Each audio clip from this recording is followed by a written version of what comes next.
So now that we have that established, we have already established that the Hebrew people are actually the Yoruba and the Dogon people. The cosmology is the exact same of the Hebrew, Yoruba, Dogon, and ancient Bakuma. So now we'll get into further overstandings of these deities or these powers of creation and their spiritual meanings and how they're pronounced in the proper way in the Ki-Kongo Ki-Ba-Ntu languages. The first I would like to come to is the name of the supreme being, and you know it best as YHVH, Yod Hey Wav Hey. You know about all of the so-called spiritual practices. You know about all of the so-called pronunciations, uses, raising the chakras, kundalini, all of that good stuff, and that's all fine and dandy. All right, but we're going to bring it back. Like I said, what I'm trying to do here is present a real and proper education off of hermeneutics and exegesis, not eisegesis. I'm not trying to say something to fit what I'm doing. I'm trying to show you the reality of the origins of these words and how they were used. So in the so-called Tanakh, as you have already seen, Ta'anga, we have three major deities, three major creative powers, or three major representatives of the creative powers, as you call gods. And the English versions, unfortunately, they're translated only as God, Lord, and that's pretty much it. God, Lord, Almighty. And you know, all of the names as you see for God in the book.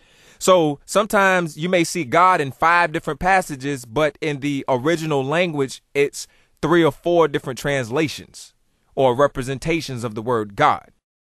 And the main reason for this is found in the very nature of the English language itself.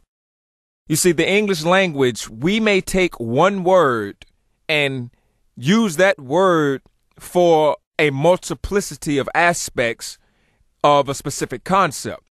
Whereas in other languages, they may have specific terms for each aspect.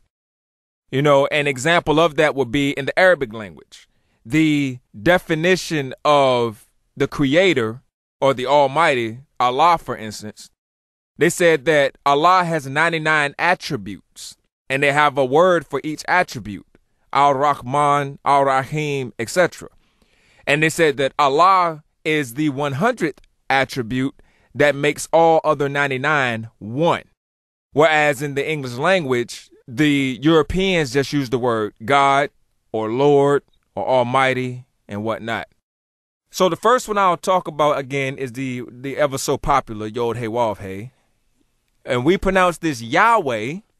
I've even gone on to an extended level and pronounced it Yehwah because the Jews call themselves Yahweh, Yehwah.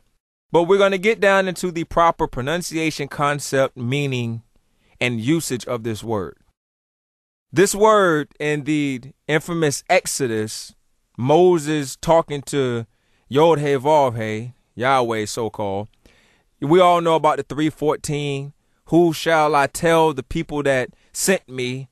And the pronunciation for the Yod Hey Vav Hey is Ahaya Ashera Ahaya, which is basically saying, I am who I am. I am that I am. So you tell them, I am have sent you.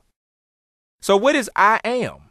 If I say I am that I am, if I say I am who I am, then that means I don't need an explanation. I'm referring to myself. I'm referring to me. I exist because I exist. So I am who I am, and my existence is existing. So I am that I am. You understand? So let's break it down. This word in Ba-Ntu and in Hebrew means to purely exist or to just be. Always have, is, and always will be. In the Kabbalion, this pure existence is just called the all. And in all of the languages I've ever read and all of the concepts, I think that's the best definition I have ever heard to describe this so-called supreme being. The all. Because it's not a being, it is just being. Everything is what everything is. And it needs no explanation. So let's break that down into the Ki-Kongo Ki-Ba-Ntu languages. Again, as I said, these Hebrew people are actually the Yoruba people. So this word spelled Yod-He, Vav-He, YHVH, YHWH, however you want to pronounce it, we'll break that down into the gluttonous parts.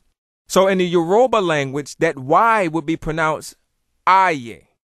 And that Aye means to be or to have life, meaning to just exist. In isiZulu, that Yod, that Y would be pronounced Ya. And Ya means perfection and completion. There's nothing else that needs to be done to it, nothing else that can be done, nothing else needs to be said. It is complete and perfect. That's what existence is, of all the good and bad things that go along in it. Before I get into the Chibemba word to be, I will present another Ba-Ntu rule.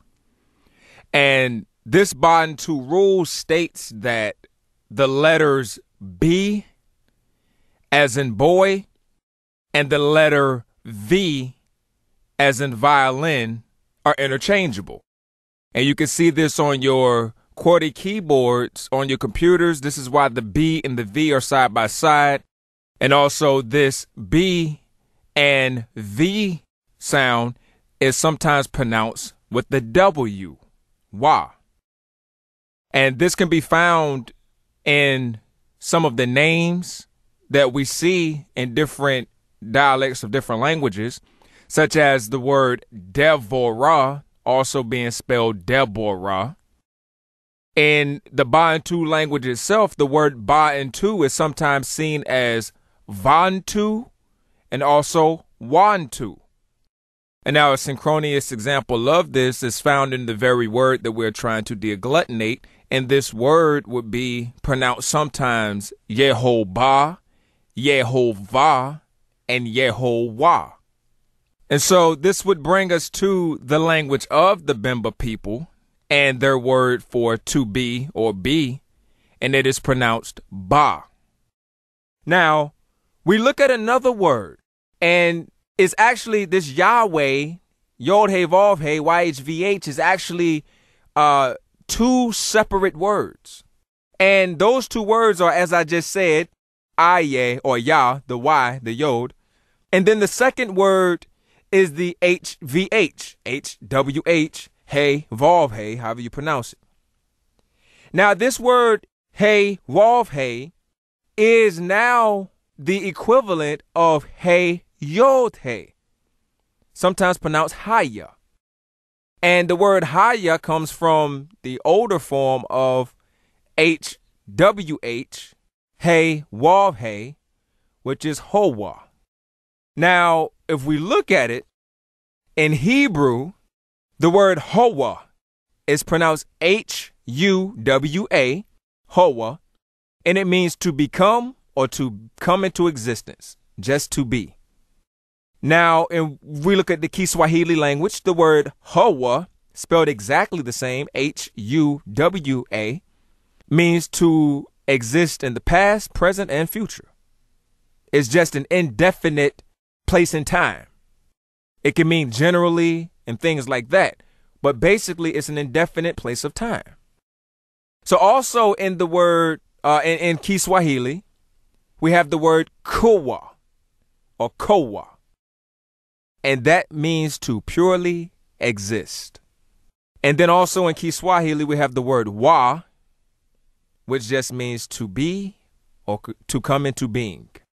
So if we look at it, all of these fragments and all of these parts of this word are just talking about, this word is just talking about being, existing.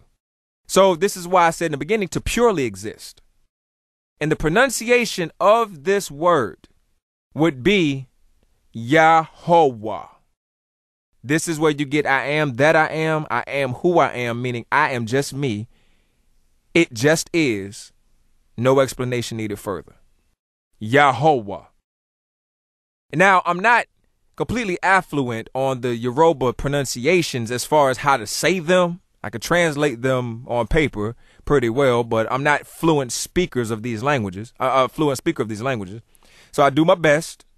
And That's why I provide the spellings of these words for you so you could take a look at them, try to pronounce them yourself. Kind of like a know what I mean, not what I say deal sometimes, but you get the general idea. But in Yoruba, what you would get is Aye Hawaii, because Aye again means to be or to have life. So we have Yehovah and Aye Hawaii. And this just means to purely exist or to be. Again, the Kabbalion said it best. It's just called the all. It says that nothing can exist outside of the all because the all is everything. And if anything existed out of the all, then the all would not be the all. That's beautiful.